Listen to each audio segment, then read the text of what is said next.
पास बहुत कम समय है और ये लास्ट सेशन है, बहुत इम्पोर्टेंट सेशन है और हम इसमें कुछ आगे के लिए हमारे लिए क्या काम है, क्या वे फॉरवर्ड है, क्या एक्शंस हैं, उस पर थोड़ा चर्चा करेंगे। महिलाओं के लिए जो साक्षरता है, ये जो मुद्दा है, इस पे से सिविल सोसाइटी संगठनों का भी बहुत ध्यान हटा है, वो एक फोकस नहीं रहा है जो पहले था। और आपको क्या लगता है कि इसके पीछे क्या कारण है और क्या चुनौतियां हैं सिविल सोसाइटी ऑर्गेनाइजेशंस को कि इस प्रोग्राम को, हालांकि सब ये रिकॉग्नाइज करते हैं कि ये एक बहुत ज़रूरी, एक अहम मुद्दा है, एक बुनियादी मुद्दा है, तो क्या कारण रहे और क्या चुनौतियां हैं, उस पर थोड़ा सा अगर आप अपने अनुभव के आधार पर बात थोड़ा सा बताएंगे, एंड फिर हम एक फॉलोअप क्वेश्चन और लेंगे आपसे। बिल्कुल, thank you so much Santosh ji. सबसे पहले मुझे मौका देने के लिए, और कोशिश करती हूँ अपनी बात को कम शब्दों में रखने के लिए।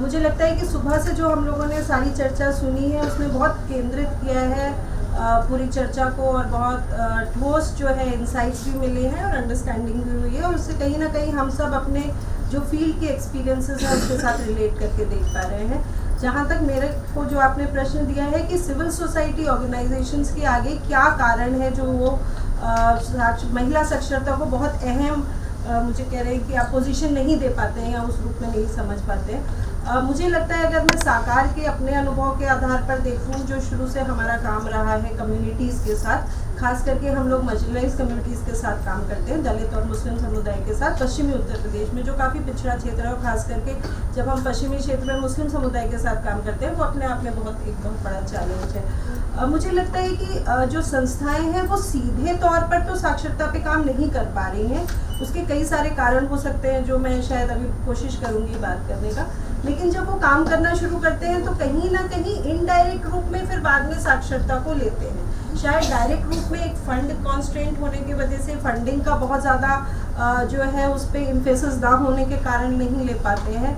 या फिर कहीं ना कहीं एक फंडिंग सिनेरियो है जिसको एकदम क्विक रिजल्ट चाहिए, नंबर्स में चाहिए और ये चाहिए, जो कहीं ना कहीं ये साक्षरता का जो काम है वो एक लंबा लॉन्ग ड्रॉन प्रोसेस है, जिसमें संस्थाओं की अपनी कैपेसिटीज़, अपनी अंडरस्टैंडिंग होना बहुत ज़रूरी है, और फिर उसको जब हम फील्ड में इम्प्लीमेंट करें तो उससे जो रिजल्ट्स आते हैं वो एकदम न्यूमेरिक और नंबर्स में आना थोड़ा मुश्किल होता है। जबकि अनुभवों से देखें, जब हम PRIs में काम करते हैं, सुबह हम PRIs की बात करें, जब हम PRIs की बात करते हैं उसमें जो महिलाएं निकल के आती हैं लीडरशिप में, चाहे वो जिला पंचायत सदस्य में आए, वार्ड में आए, प्रधान के रूप में आए, जब वो भूमिकाओं में आती हैं तो वहाँ लिटरेसी या साक्षरता एक बहुत बड़ा कॉन्स्टेंट बनता है। फिर होता है अब इनको पढ़ाने लिखाने की, कम से कम साइन तो करें जब वो मीटिंग में बैठ रहे हैं, कम से कम एजेंडा तो समझ पाए। या फिर हम जब महिलाओं को लाइवलीहुड्स में या उसमें लाने की बात करते हैं, जब वो पैसे और कारोबार से जुड़ जाती हैं तब बात होता है कि भाई अब पैसा जोड़ना, गिनना, कारोबार करने के लिए साक्षरता की जरूरत है। तो घूम के तो हम साक्षरता की ओर जाते हैं, लेकिन डायरेक्ट हम साक्षरता को एज अ प्रोग्राम नहीं ले रहे हैं संस्थाएं। उसका मुझे लगता है एक फंडिंग बहुत बड़ा कारण है। दूसरा, मैंने कहा कि संस्थाओं की अपनी कैपेसिटीज़ एक बड़ा कारण है, और तीसरा जो है जो तुरंत रिजल्ट दे पाने की जो एक दबाव होता है कहीं ना कहीं, वो भी एक कारण है। लेकिन अगर आप कुछ अपने अनुभवों के आधार पे यहाँ पे कुछ एक या दो कुछ सुझाव दे सकें कि अगर ये हम करेंगे तो महिला शिक्षा और साक्षरता पे हमारा फोकस फिर से हम ला पाएंगे, एडल्ट एजुकेशन का हमारा जो एक्सपीरियंस है वो भी कहीं ना कहीं निरंतर से ही हुआ। हम लोगों ने वहाँ उस पूरे प्रोसेस को सीखा, 2017 में आई थिंक वी स्टार्टेड, और उसके बाद अब हम उसको आगे लेके जा पा रहे हैं। तो मुझे लगता है सबसे पहले कि जो संस्थाएं हैं और उनके यहाँ जो लोग हैं जिनको हम फैसिलिटेटर्स कहते हैं, या आगे जो फील्ड में चीज़ों को लेके जाते हैं, उनकी कैपेसिटीज़, उनकी अंडरस्टैंडिंग बढ़ाने की ज़रूरत है। दूसरा, मुझे लगता है कि बहुत ज़्यादा जो पहले भी बात हुई थी इन्फॉर्मेशन डिसेमिनेशन की, कितना ज़्यादा प्रचार प्रसार हो। जैसे अगर हम अभी अपने ही राज्य में बात करें तो महिला सुरक्षा के लिए जो है अभी मिशन शक्ति जो है पिछले 4 सालों से चल रहा है, हेल्पलाइंस इतने समय से चल रही है, लेकिन अभी भी आप एकदम लास्ट में भी नहीं कहेंगे। अगर हम इंटीरियर गांव में भी जाएं और पूछें कि क्या हेल्पलाइन नंबर्स है 1811098, तो अभी भी लोगों को नहीं मालूम। तो मुझे लगता है कि जब तक गवर्नमेंट की तरफ से जो बातें कि इंटेंट तो है, लेकिन इंटेंट के साथ विल है कि नहीं, हमने उसको एक्सरसाइज करने का, रोल आउट करने का और अंतिम व्यक्ति तक पहुंचने की हमारी जो रणनीति है मुझे लगता है कि सरकार को उस तरफ थोड़ा और जोर देना पड़ेगा। उसमें हो सकता है सिविल सोसाइटी एक महत्वपूर्ण भूमिका निभा सकते हैं, तो उस रूप में हम साथ हैं, लेकिन उसमें मुझे लगता है उस नज़र से थोड़ा देखना पड़ेगा। और फंडिंग जो सिनेरियो है, जो फंडिंग एजेंसीज हैं, मुझे लगता है जहाँ से कहीं ना कहीं उस पर हम लोगों का काम आधारित है, जो अभी बड़ा सवाल उठ रहा था वॉलंटियरिज्म पे, तो मुझे लगता है कि वहाँ पर भी जो एक हम घूम के जो बात करते हैं उसकी जगह हम कैसे डायरेक्ट अप्रोच ले लिटरेसी के लिए, वहाँ पर भी एक सेंसिटिविटी और एक अंडरस्टैंडिंग उस लेवल पे भी होने की ज़रूरत है, बढ़ाने की ज़रूरत है। मैं रश्मि के पास जाती हूँ। रश्मि, एक ये थोड़ा सा आपसे जानना चाहेंगे कि जो करंटली जो ये पूरा डिस्कोर्स है शिक्षा और साक्षरता का, और जब मैं बोल रही हूँ तो महिला उसमें उसमें इंक्लूडेड है, मैं बार बार नहीं बोलूँगी उसको, उसमें जो बदलाव जो आप देख रहे हैं, तो क्या बदलाव आप देख रहे हैं? और लगता हुआ फिर एक सवाल है कि क्या सुझाव हो सकते हैं जिससे कि पूरा जो एक डिस्कोर्स बदला है, जैसे सुबह भी हम देख रहे थे अनीता मैम ने जो शेयर किया, और अभी जहाँ पर हम पहुँचे हैं, कहाँ महिला सामख्या, जब हम इक्वालिटी की बात कर रहे थे, education for women's empowerment, women's equality, और अभी जो हम एक बहुत ही उस तरह की एक अप्रोच देख रहे हैं, तो थोड़ा उस पर बात करें और अपना कुछ एक दो ठोस कुछ सुझाव है वो भी दें इस ऑडियंस के लिए। Thank you Santosh. एंड जो हम लोग के पास समय है, एक तो देखा जाए तो हम भूल क्यों गए, इस बात को बहुत समझने की ज़रूरत है कि अगर हम भूल गए किसी को तो क्यों भूल गए। नेशनल पॉलिसीज़ में भूल गए, फोकस में भूल गए, फंडिंग में भूल गए, कहाँ कहाँ हम उसको भूलते गए। वो कौन था जिसको हम भूल गए, उसकी सोशल रियलिटीज़ को हमने क्यों डिनाई करा, क्यों इग्नोर किया। So what was happening. तो अगर कहीं देखें तो 47 के बाद जो 90 तक का इरा था, वहाँ पे एक हम सोशल वेलफेयर स्टेट के हिसाब से चल रहे थे। उसके बाद जो आया है वहाँ पे 90 के करीब पूरा रीस्ट्रक्चरिंग हुई और एक पैराडाइम शिफ्ट आया। सो पैराडाइम पहले था कि हम उसको एक political, education was seen as the political tool, as a tool for empowerment of people. तो वो एम्पावरमेंट क्या था, महिला जो थी जब शिक्षण केंद्र जा रही थी तो कैसे एम्पावर्ड महसूस कर रही थी, तो उसका शिक्षण केंद्र था उसका स्वरूप क्या था, और वो क्लासरूम का स्वरूप कैसे कैसे बदलता चला गया। तो जो एडल्ट एजुकेशन थी वो कैसे जो थी वो लाइफ लॉन्ग लर्निंग बन गई। और जब लाइफ लॉन्ग लर्निंग बनी तो कौन टारगेट था और कहाँ से कहाँ तक टारगेट हमारा बदलता चला गया। तो कहीं ना कहीं जो अडल्ट एजुकेशन का फोकस था वो हमने कम्प्लीटली लूज़ करा, फोकस लूज़ किया, क्योंकि हमने पैराडाइम शिफ्ट करा। पैराडाइम शिफ्ट में हम वेलफेयर स्टेट से, जहाँ पे कि हम लोगों को एम्पावर कर रहे थे, उनको एक पॉलिटिकल टूल दे रहे थे फॉर पार्टिसिपेशन, उसके बजाय हमने उनको ये देखा कि हम तुम्हें स्किल देंगे और तुम्हें लाइफ लॉन्ग एम्प्लॉयबल रहना है। तो सारी जगह रीस्ट्रक्चरिंग हुई। एक था हम 55 पे रिटायर होंगे, 58 पे रिटायर होंगे, 60 पे रिटायर होंगे, then the state is responsible for giving us the pension. But फिर हमने कहा नहीं, अब तो हमेशा काम करना है, चाहे जिस स्थिति में काम करो।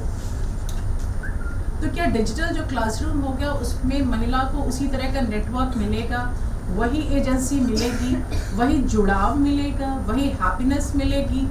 तो क्या वो अगर हमने फिर से क्लासरूम बना दिया और उसको लाइफ लॉन्ग लर्निंग का, जैसे कि हम कहते आ रहे हैं कि लाइफ लॉन्ग लर्निंग होगी, तो क्या विल शी फील एम्पावर्ड, क्या उसकी सोशल रियलिटी रिकॉग्नाइज हो पाएंगी, क्या वो वास्तव में जुड़ पाएगी, और at the end of the day जब वो वापस जाती है तो उसको क्या लगेगा कि हमने कुछ हमारी एक्चुअल रिक्वायरमेंट्स थे वो फुलफिल हो रहे हैं। हम एक I have a better control over my own environment, I have a better dignity, my self-esteem has improved। हम कास्ट सिस्टम के बारे में सोच सकते हैं, हम क्रिटिकल थिंकर हैं, हम सवाल उठा सकते हैं, हम ये पूछ सकते हैं कि यहाँ हैंडपम्प क्यों लगा है, यहाँ क्यों सड़क नहीं बनी है, ये नॉइस क्यों है। सो क्या हम इस तरह के सवाल उठाने के योग्य बचे कि हमें everything that is coming to us हम उसको एक्सेप्ट करते जा रहे हैं। तो वो पेडागॉजी क्या थी, वो कंटेंट क्या था, वो क्लासरूम क्या था, उसको तो हम खोते गए। जब हमने उसको खो दिया तो नेचुरली था कि हमने अपने अडल्ट लर्नर को भी और महिला को भी खो दिया। महिला फिर वही एक लाभार्थी बन गई। लाभार्थी कौन है, उसकी आवश्यकताएं क्या हैं, ये तो हम सोच ही नहीं रहे। तो so that is how we lost her. So how to regain it. तो जब रीगेन की हम बात करते हैं तो क्या हम फिर से उसका एक ऐसी जो लर्निंग स्पेस है उसको हम ट्रांसफॉर्म कर सकते हैं जहाँ पे कि जब वो आए तो she feels good and empowered. कहीं ना कहीं हमें अगर लगता है कि वे फॉरवर्ड में हमें उस लर्निंग स्पेस को जहाँ पे कि महिला आती है या एक लड़की पहुँचती है उसका स्वरूप क्या होगा, क्या हम उसको ट्रांसफॉर्म कर पाएंगे ना। फोकस ही हमने नहीं ख़त्म किया, 90 से हमने अपना फोकस और फंडिंग ही नहीं ख़त्म किया, बल्कि इस तरह के जितने प्रोग्राम थे उनको भी 1 बाय 1 क्लोज करते चले गए, या उनकी जो थी हम फंडिंग पैटर्न बदलते चले गए कि उनकी फंडिंग इस तरह हो गई कि वो उनकी ऑटोनॉमी कम्प्लीटली लूज हो गई। Thank you Rashmi, I am so sorry to आपको बीच में टोकने के लिए। और एक जो चीज़ जो आपने इतनी सारी बातें बताई, आई थिंक जो आप बोल रहे हो उसमें बहुत सारे सजेशंस भी हैं, लेकिन एक जो की सजेशन मुझे समझ में आ रहा है आपकी चर्चा से, I think we don't have time to come again to you, कि एक जो लर्निंग स्पेस है उसको ट्रांसफॉर्म करेंगे तो शायद हम इसके आगे अडल्ट प्रौढ़ महिलाओं की शिक्षा साक्षरता को के बारे में बढ़िया से काम कर सकते हैं, तो उसकी बहुत ज़रूरत है। बाकी उन दीवार को गिराने की ज़रूरत है कि क्या हम वो जो क्लासरूम की दीवारें हैं, जो स्ट्रक्चर है, उसको डिकंस्ट्रक्ट कर सकते हैं कि नहीं कर सकते। और फिर दूसरा एक जो रिलेशनशिप जो सिविल सोसाइटी और गवर्नमेंट के बीच का जो रिलेशनशिप है वो भी बदलना पड़ेगा, then only we can bring the real and true honest feedback to like those who are in power and decide on the policies. तो आज की पूरे दिन की चर्चा पे को सुनते हुए और मैं वापस उस समय पे गई जब हमने निरंतर की शुरुआत की थी, और हमने 2 सवाल पूछे थे अपने से। एक तो कि हम साक्षरता क्यों कर रहे हैं, किसके लिए कर रहे हैं, है ना, और हम ये कैसे करेंगे, क्योंकि तब तक तो 90 तक तो कितने साक्षरता कार्यक्रम हुए थे और सारे फेल हुए थे। तो अब हम क्या नया करने जा रहे हैं, हम कौन सा तीर मारने जा रहे हैं जो कि साक्षरता हो जाएगी, हाँ। और वो भी उन महिलाओं के साथ जो बुंदेलखंड के इलाके से थी और कभी उन्होंने अक्षर नहीं पढ़ा था और शायद मेहनत और मजदूरी की थी। और हम ये भी जानते थे जब हमने शुरू किया था, तीसरा पॉइंट, कि शिक्षा एक 2-धारी तलवार है। ये आपको मुख्य धारा में समेटती भी है, ये एक धार ये भी है, और दूसरा है कि ये आपको अपने आप सोचने की भी ताकत भी देती है और सवाल उठाने की भी ताकत देती है। तो ये 3 चीज़ें थी, मूल चीज़ें जो हम अपनी झोली में लेके निकले थे। और आज यही सवाल मैं अपने आप से सबको सुनते हुए पूछ रही थी कि आज हम ये जो, क्योंकि मुझे कहा गया कि मैं डिजिटल लिटरेसी पे बोलूँ, तो डिजिटल लिटरेसी के साथ क्या हम यही सवाल पूछें कि हम डिजिटल लिटरेसी किसके लिए, व्हाट्स द एंड प्रोडक्ट, हम कहाँ क्या पाना चाह रहे हैं, कैसे इसको करेंगे, और क्या ये 2-धारी तलवार भी है जो आज भी निकला है। और मुझे लगता है कि इसमें हमेशा 90 का संदर्भ एक तरह का था, आज का संदर्भ एक तरह का है। मुझे लगता है कि आज सत्ता उनके पास है जिनके पास ज्ञान रचने की ताकत है, और जो डिजिटल प्लेटफॉर्म हैं जो आपको जानकारी देते हैं, जो आपको बताते हैं कि आपको क्या देखना है, किस पे हंसना है, किसको एंजॉय करना है, कहाँ से जानकारी लेनी है, ये एक पावर और सत्ता का केंद्र है। और इस पर एक्सेस किसका है। और आज जो सवाल मुझे लगा कि बहुत अच्छी डिस्कशन थी कि ये केवल सवाल वो सवाल नहीं है कि हाँ जी हम इसको जान जाएंगे, सीख जाएंगे। It's not merely a question of learning the skill, learning technology or learning anything through this। पर इसमें है कि इसमें आवाज़ें किसकी हैं, कौन इन जगहों पे ये करिकुलम बना रहा है। क्या केवल NCERT सारा करिकुलम बना के हमको देने वाला है, हम कैसे, क्योंकि हम अगर किसी भी तरह की शिक्षा, चाहे वो साक्षरता हो, कंटिन्यूइंग एजुकेशन हो, हम किस बिजनेस में हैं, हम ज्ञान की क्षेत्र में हैं। तो इसीलिए हमारे लिए ये सवाल आज भी उतने ही पुख्ता है कि ज्ञान कौन रच रहा है, कैसे रचा जा रहा है, और इस डिजिटल एज में इसके संदर्भ में, और अब तो ये और भी ताकतवर है कि ज्ञान कौन रचता है। तो इसीलिए ये सवाल हमारे लिए, और मैं मानती हूँ एक नारीवादी नजरिए के लिए बहुत ज़रूरी है। और इसमें इसके संदर्भ में ये सवाल जो आपने भी उठाया कि किसकी आवाज़ है, किसका ज्ञान है यहाँ पर, किसके अनुभव हैं, किसकी बातें हम पढ़ रहे हैं, सुन रहे हैं, है ना। तो ये सवाल हमारे लिए बहुत ज़रूरी हो जाते हैं। तो जब डिजिटल लिटरेसी की बात कर रहे हैं तो हम ये कह रहे हैं कि संदर्भ ये है, और जो आज निकला, कि बहुत संभावनाएं हैं, बहुत क्रिएटिविटी है, बहुत पॉसिबिलिटीज़ है डिजिटल लिटरेसी में, पर उसके साथ साथ एक एकीकरण की भी प्रक्रिया है कि हम सब एक जैसा सोचें, सबको एक ही परोस दो। एक मैसेज है, व्हाट्सएप मैसेज, वो हज़ारों लाखों में जाता है, सब एक जैसा सोचने लगते हैं, एक जैसा करने लगते हैं। दूसरा है कि ये हमको ऐसी स्थिति में लाया है जहाँ लोग कई तरह की दुनिया में एक साथ रह रहे हैं। मैं गांव की भी हूँ, लेकिन मैं यूएस की अमेरिका की सच्चाइयों को भी देख सकती हूँ, मैं कोई गाना कहीं और का सुन सकती हूँ, और मैं कई तरह की दुनियाओं में रह सकती हूँ। तो इस चुनौती को हम कैसे देखें, मोबिलिटी को हम, गतिशीलता को हम फिर इस डिजिटल एज में, चाहे मैं बेशक अपने घर में बैठी हुई हूँ और फ़ोन पे कुछ चीज़ें देख रही हूँ, पर मेरी गतिशीलता कैसे आएगी इसमें। तो ये जो हम काम करते थे, जब हम औरतों के साथ काम करते थे और फिर उनको बाहर निकालते थे एट्सेट्रा एट्सेट्रा, आज की तारीख में जब आप ओपन स्कूल में घर बैठे बैठे सब कुछ कर सकते हैं, जैसे बिहार में बहुत सारी लड़कियां पढ़ती हैं, वो BA तक पढ़ लेती हैं, MA भी कर लेती, पर घर से कभी बाहर नहीं निकलती हैं, ये भी स्थितियाँ हैं। तो इसमें गतिशीलता का मसला कहाँ से आएगा। तो मुझे लगता है कि मेरी नज़र में और मेरी समझ में जो प्रयास हम कर रहे हैं वो ये है कि हम एक नारीवादी नज़रिए से कैसे इस डिजिटल को देखते हैं, क्योंकि उसी से परिभाषित होगा कि हम इसमें काम कैसे करेंगे, चाहे हम साक्षरता करें, चाहे हम कंटिन्यूइंग एजुकेशन करें। और मुझे लगता है कि इसमें हमको ये देखना है कि डिजिटल केवल एक माध्यम नहीं, ये एक टूल नहीं है, और ये केवल एक हुनर नहीं है, ये सब चीज़ें हैं, लेकिन हम जैसे लोगों के लिए जो शिक्षा और ज्ञान के क्षेत्र में है, ये हमारे लिए एक साइट ऑफ प्रैक्टिस है, एक जगह है जहाँ हम कुछ चीज़ें कर सकते हैं, मिल के कर सकते हैं, और एग्जैक्टली उन लोगों के साथ कर सकते हैं जिनको आज की तारीख में कह रहे हैं कि वो गायब है।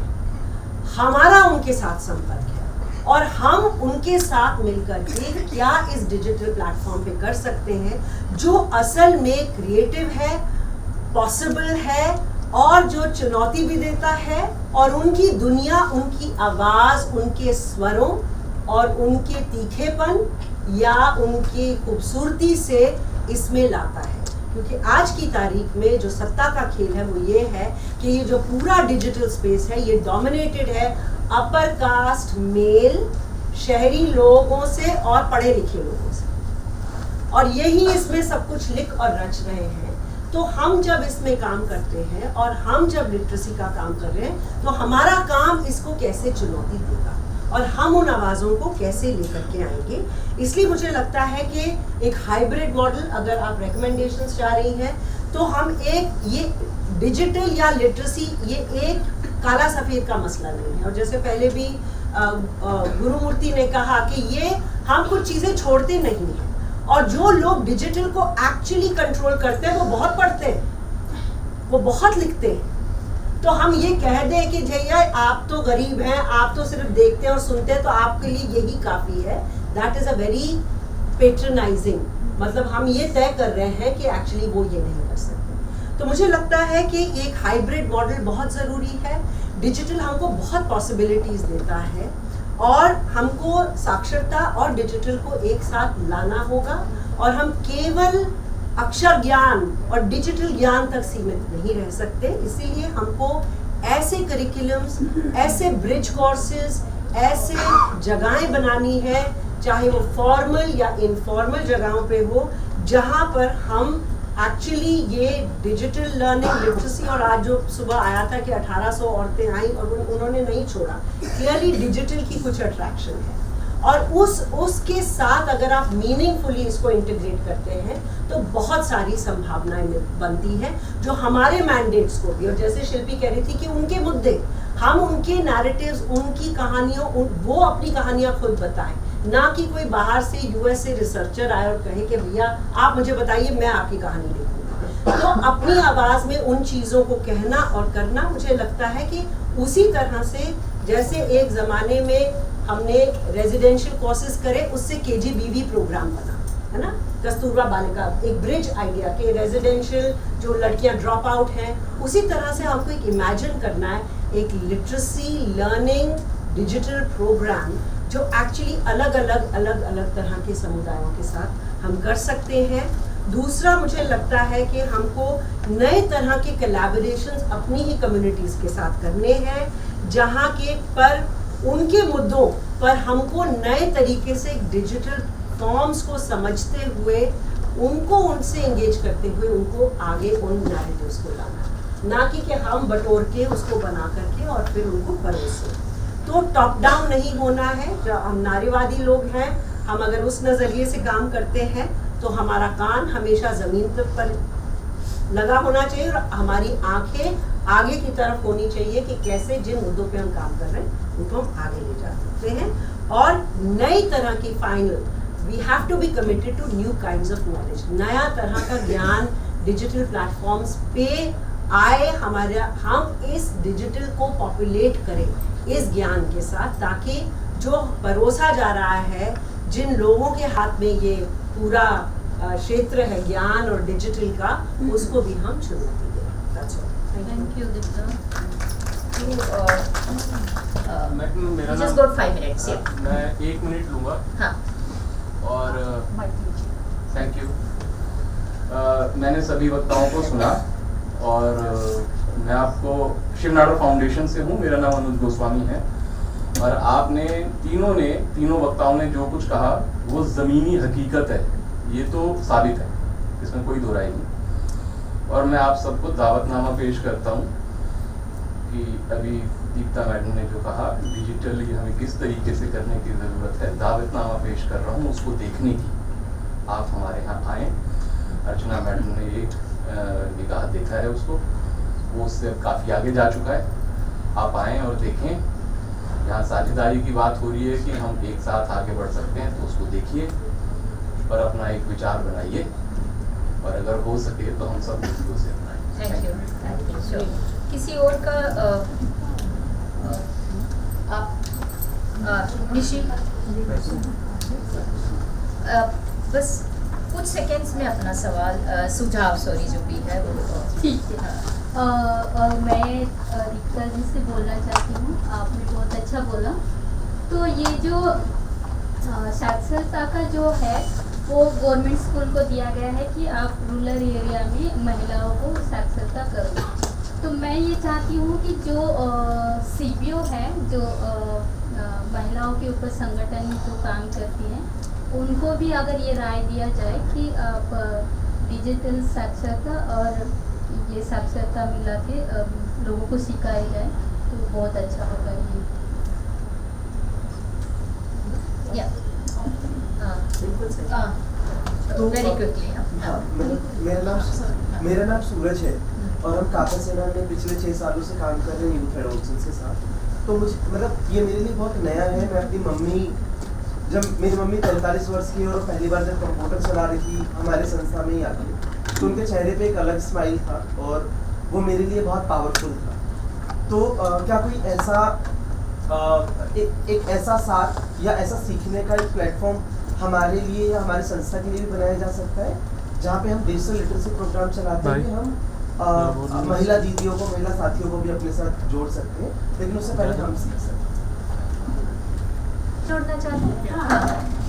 हाँ, बस मेरा यही सुझाव था कि हम जैसे जो घरेलू कामगार जो महिलाएं हैं, वो अपने बच्चों को बीच में ही पढ़ाई वो छुड़वा देते हैं, वो पढ़ नहीं पाती और काम में वो लग जाती है। कि हमारी ऐसी कोशिश रहेगी कि हम उनको फिर पढ़ा सकें, डिजिटल बता सकें और हो सके तो हम उनको प्रोत्साहित करें कि वो और आगे बढ़ें।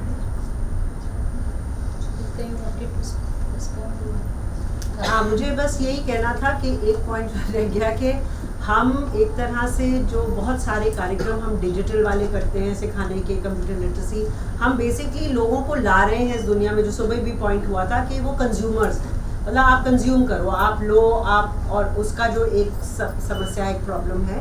और मेरे ख्याल से जो हमारी कोशिश रहनी चाहिए, और हमको उन प्रक्रियाओं में जाना है जहाँ डिजिटल में लोग प्रोड्यूसर्स बने, वो नॉलेज क्रिएट करें। तो आई थिंक ये जो एक बदलाव है कि हमको, जैसे बहुत बारी हमको बताया जाता है कि भैया आप एनजीओ, आप अपना वेबसाइट बना लो, ये अपनी बातें जान दो ताकि बाकी लोग उसको जान पाए। लेकिन हमारा नज़रिया, हमारा काम, हमारा अनुभव, बहुत बारी लोग कहते हैं कि हम उसको कह नहीं पाते, हमको पता नहीं कि आज की तारीख में कैसे कहना है। और दूसरी बात मैं ये कहना चाह रही हूँ कि आज की तारीख में जो डिजिटल है, वो जो ज़मीनी स्तर पे लोग काम कर रहे हैं, मुद्दों पे काम कर रहे हैं, बहुत सारे जेंडर के इशू, जेंडर के नॉर्म्स, सामाजिक कायदे नए तरह के इमर्ज कर रहे हैं इस डिजिटल के थ्रू, क्योंकि वो आइडियाज़ ट्रैवल कर रहे हैं।